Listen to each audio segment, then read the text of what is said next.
संतुष्टि का भाव। पृथ्वी पर मनुष्य को सबसे बुद्धिमान प्राणी माना गया है।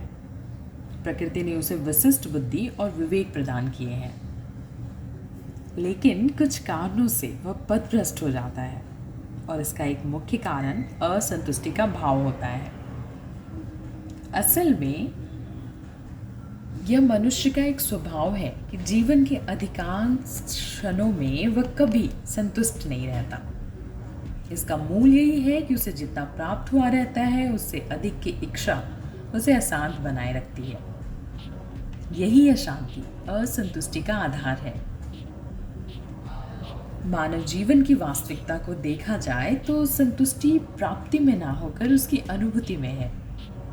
यह एक मानसिक अवस्था है। हम कोई कामना करते हैं, उसकी पूर्ति होती है, इससे अन्य कामनाओं की अग्नि भड़कती है जो असंतुष्टि को बढ़ाती है, जो कभी पूर्णता को नहीं प्राप्त होती। इस बारे में साहित्यकार और विचारक लियो टॉल्स्टॉय कहते हैं, यदि आप पूर्णता के लिए देख रहे हो तो आप कभी भी संतुष्ट नहीं हो सकते। भौतिकता की व्यापकता को देखा जाए तो हम अपने जीवन में कभी संतुष्ट हो ही नहीं सकते, क्योंकि इच्छाओं का कोई अंत नहीं। इसलिए कहा गया है कि वास्तव में बुद्धिमान व्यक्ति वही है जो उन वस्तुओं के लिए कभी शोक नहीं करता जो उसके पास नहीं है, बल्कि उन वस्तुओं का आनंद लेता है जो उसके पास उपलब्ध है। इच्छाओं के वशीभूत होकर हम प्रायः उनका भी आनंद नहीं ले पाते जो हमारे पास होता है। तो जो नहीं है उसकी इच्छा करके उसे बर्बाद मत करिए जो आपके पास पहले से मौजूद है।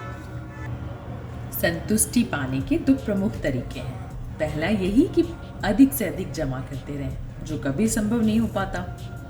ऐसे में बेहतर है कि दूसरी राह अपनाई जाए जिसमें अल्प की इच्छा रखनी चाहिए। याद रहे कि जीवन